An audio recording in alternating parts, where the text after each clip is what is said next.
Hello and welcome back to alpha investors. So investors, हमारा motto है news and updates के through आप लोग की इन्वेस्टिंग जर्नी को एक लेवल और ऊपर ले जाने की। तो चलिए आज के दिन हम लोग सबसे पहले एशियन पेंट से शुरू करते हैं। तो जैसा कि आप लोग देख सकते हो कि एशियन पेंट मार्केट ओपन हुआ था तो ये बिल्कुल नॉर्मल सा ही चल रहा था, लेकिन अचानक से 3:15 के आसपास ये स्टॉक बिल्कुल वाटरफॉल की तरह डाउनवर्ड जाने लगा था। लेकिन आप लोग अंत के मोमेंट में देखो तो अंत के मोमेंट में इसका जो शार्प है वो नीचे की तरफ देखने को मिल रहा है। अगर ये मार्केट अभी भी ओपन होता तो क्लियरली हम लोग को पता चल रहा है कि ये एशियन पेंट और भी ज़्यादा नीचे जाते हुए देखने को मिलता आज के दिन।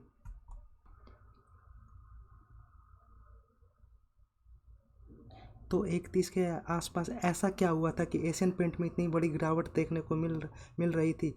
तो 1:30 के आसपास में ही एशियन पेंट का रिजल्ट देखने को मिल रहा था, जहां पर नेट प्रॉफिट में 6% का जंप देखने को मिला। लेकिन जो मार्केट का एस्टिमेट था एशियन पेंट उसे फुलफिल नहीं कर पाया और एस्टिमेट्स के नीचे रिजल्ट आने की वजह से आज के दिन में एशियन पेंट में गिरावट देखने को मिल रही थी।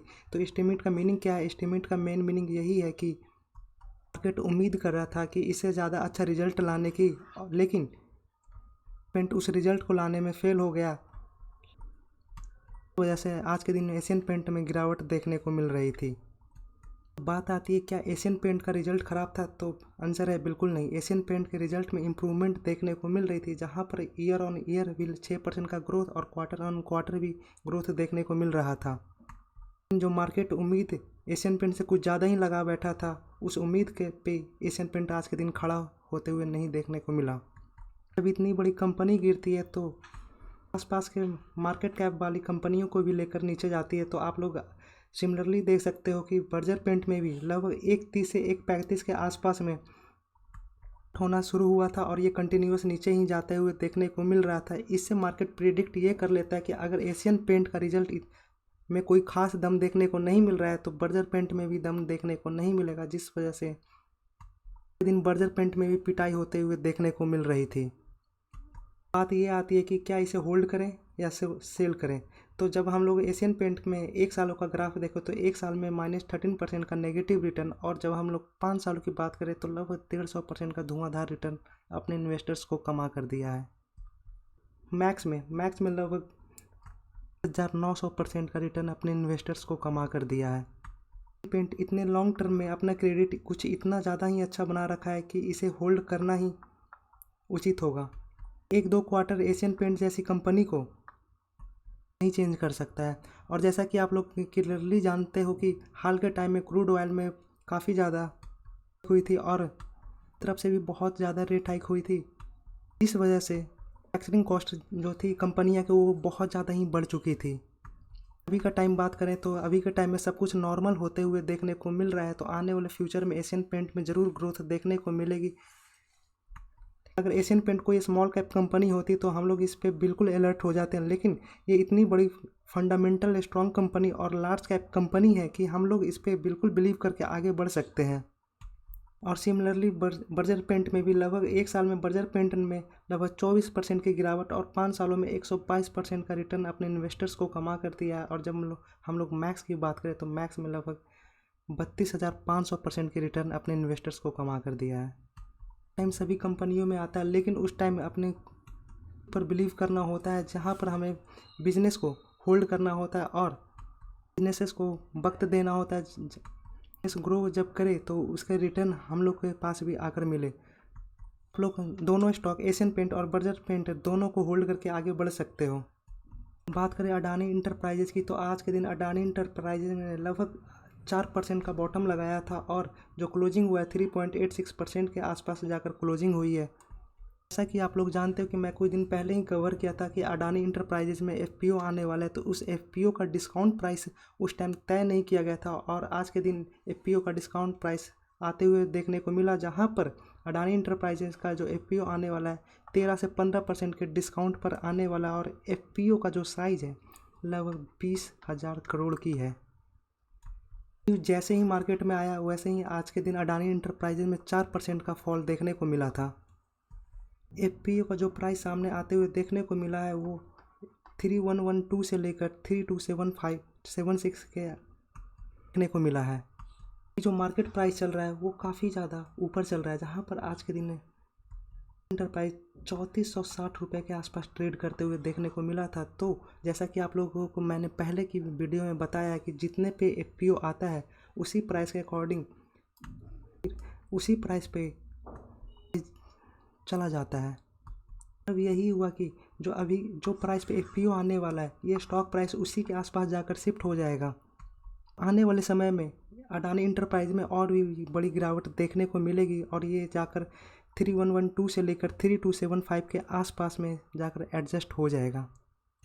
और रुपए में बात किया जाए तो अभी के टाइम में लगभग 200 से 250, लगभग आप लोग कह सकते हो 250 की गिरावट और देखने को मिलेगी अडानी इंटरप्राइजेज में। अगली स्टॉक की बात करें तो परसिस्टेंट सिस्टम, जहां पर आज के दिन परसिस्टेंट सिस्टम में लगभग 7.5% की तेज़ी देखने को मिल रही थी और इस तेज़ी की वजह है इसका क्वार्टर का रिजल्ट। जहां पर ईयर की बात करें तो ईयर ऑन ईयर परसिस्टेंस ने लगभग 35% की ग्रोथ दिखाई है। बात करें परसिस्टेंस की मैक्स की चार्ट तो मैक्स में परसिस्टेंस ने अपने इन्वेस्टर को लगभग 2000% का रिटर्न कमा कर दिया। और वहीं पे 5 सालों की बात करें तो 5 सालों में लगभग 500% का रिटर्न 438% का रिटर्न अपने इन्वेस्टर्स को कमा कर दिया है। लेकिन जैसे कि मैक्स की चार्ट से क्लियरली पता चल रहा है कि ये बहुत ही ज़्यादा कंसोलिडेट करता है। आप लोग देख सकते हो इसके चार्ट में बहुत ही ज़्यादा ये कंसोलिडेट करता है, जहाँ पर सालों सालों तक ये स्टॉक आगे बढ़ता ही नहीं है।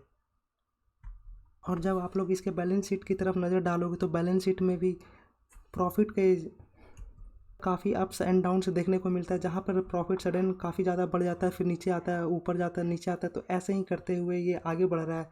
जैसा प्रॉफिट का चार्ट इसके बैलेंस शीट में देखने को मिलता है वैसा ही इसके ग्राफ का चार्ट भी देखने को मिलता है। यही बोलूँगा, ये एक कंसिस्टेंट प्लेयर बिल्कुल नहीं है जी, इसलिए इस वजह से हम लोग इन्हीं के साथ आगे बढ़ने के लिए 100 बार सोचना पड़ेगा। बात करें रैलीज इंडिया की तो रैलीज इंडिया आज के दिन लगभग 8% की गिरावट आज के दिन 8% की, या फिर आप लोग क्लियरली कह सकते हो 9% की जो गिरावट देखने को मिल रही है, उसकी वजह इस क्वार्टर का रिजल्ट है। इस क्वार्टर में रैलीज इंडिया का प्रॉफिट नीचे जाते हुए देखने को मिल रहा था। और रैलीज इंडिया टाटा ग्रुप की ही कंपनी है जो कि एग्रो केमिकल में काम करती है। रैलीज इंडिया की मैक्स की चार्ट देखो तो बहुत ही बड़ी पोटेंशियल देखने को नहीं मिलती है। ये जनरली ट्रेडिंग वाले स्टॉक का चार्ट है, तो यानी कि ये ट्रेडर्स का स्टॉक है, ना कि इन्वेस्टिंग का स्टॉक है। तो चलिए कुछ बजट से रिलेटेड बात कर लेते हैं। अगर पिछले बजट की बात करें तो पिछले बजट में गवर्नमेंट ने किसानों पे बहुत ही ज़्यादा फोकस किया था। और किस सेक्टर में फोकस किया था तो इंफ्रा सेक्टर पे फोकस किया था और मेड इन इंडिया पे बहुत ज़्यादा फोकस किया था। तो गवर्नमेंट 3 चीज़ों पे फोकस बहुत ही ज़्यादा कर रहे थे, एक तो किसान, फिर इंफ्रास्ट्रक्चर और मेड इन इंडिया पर। किसानों के लिए बात करें तो किसानों के लिए सबसे जो बड़ी चीज़ है वो है फर्टिलाइज़र, केमिकल्स, ये सभी चीज़ें। तो रैलीज इंडिया के चार्ट की तरफ हम लोग जाकर देखते हैं और देखते हैं कि फर्टिलाइजर सेक्शन से कौन सबसे स्ट्रॉन्ग कंपनी है। तो आप लोग क्लियरली देख सकते हो कि फर्टिलाइजर सेक्शन से जो देखने को मिल रही है ये यूपीएल है। लेकिन एज ए इन्वेस्टर मैं बोलूँ तो यूपीएल से ज़्यादा अच्छी जो कंपनी है वो पीआई इंडस्ट्री है। पीआई इंडस्ट्री की बात करें तो आज के दिन पीआई इंडस्ट्री में लगभग बिल्कुल फ्लैट ही चार्ट देखने को मिल रहा था। लेकिन जब हम लोग 1 सालों की बात करें तो 1 साल में पीआई इंडस्ट्री ने लगभग 21% का रिटर्न कमा कर दिया है। लेकिन जब हम लोग इंडेक्स की तरफ देखेंगे तो इंडेक्स ने लगभग ऑलमोस्ट फ्लैट रहा था पिछले 1 सालों में। लेकिन जब 5 सालों की बात करें तो 5 सालों में पीआई इंडस्ट्री ने 250% का रिटर्न अपने इन्वेस्टर्स को कमा कर दिया है। जैसे कि आप लोग इसमें जितनी भी टॉप 5 कंपनियां देख सकते हो, rallies India, Sumitomo, pi, UPL, ये सभी ऑलमोस्ट बेकार कंपनी है। लेकिन एक कंपनी को छोड़कर पीआई इंडस्ट्री, जहां पर पीआई इंडस्ट्री में बहुत ही ज़्यादा पोटेंशियल देखने को मिलता है। मैं बेकार in the term of investment बोल रहा हूँ। तो आप लोग बजट में जब भी अगर किसान के लिए कुछ अनाउंसमेंट देखने को मिलेगा, आप उस टाइम पीआई इंडस्ट्री को अपने रडार पर रख सकते हो। अगर पीआई इंडस्ट्री का ग्राफ भी देखें तो लगभग ये ऑलमोस्ट 52 वीक हाई के आसपास ट्रेड कर रहा है। और अगर बजट में गवर्नमेंट इंफ्रा की तरफ फोकस करते हैं तो आप लोग लार्सन एंड टुर्बो को अपने रडार पर रख सकते हो, जहाँ पर लार्सन एंड टुर्बो ने लगभग 1 सालों में लगभग 13% का रिटर्न और 5 सालों में लगभग 60% का रिटर्न अपने इन्वेस्टर्स को कमा कर दिया है। लार्सन एंड टूब्रो की बात करें तो ये एक लो रिस्क लो रिटर्न कंपनी है, जहाँ पर आप लोग को रिस्क भी बहुत कम देखने को मिलेगा, लेकिन इसके साथ में रिटर्न भी बहुत ही कम देखने को मिलेगा। अगर बजट में गांव में इंडस्ट्री को पुश करने की बात करेंगे गवर्नमेंट, तो आप कुछ स्टॉक्स को अपने रडार पर रख सकते हो, जैसे कि रिलैक्सो, जो कि करंट टाइम में बहुत ही ज़्यादा टॉप से गिर चुका है। ऑलमोस्ट आप लोग कह सकते हो 33-35% की गिरावट टॉप से देखने को मिल रही है। और भी कुछ स्टॉक है जो आप लोग अपने रडार पर रख सकते हो अगर गांव को गवर्नमेंट फोकस करती है, तो जैसे कि डाबर और फिर HUL, ये सभी कंपनियों को आप लोग अपने रडार पर रख सकते हो। जहां पर गांव में गवर्नमेंट ग्रोथ की बात करेंगे तो ये सभी कंपनियों को आप लोग अपने रडार पर रख सकते हो। और मेड इन इंडिया के लिए अपना फेमस स्टॉक डिक्सन टेक्नोलॉजी, जैसा कि आप लोग जानते हो कि डिक्सन टेक्नोलॉजी PIL स्कीम के बहुत ही ज़्यादा फ़ायदा उठाया और 5 साल में डिक्सन टेक्नोलॉजी ने अपने इन्वेस्टर्स को 365% का धुआंधार रिटर्न कमा कर दिया है।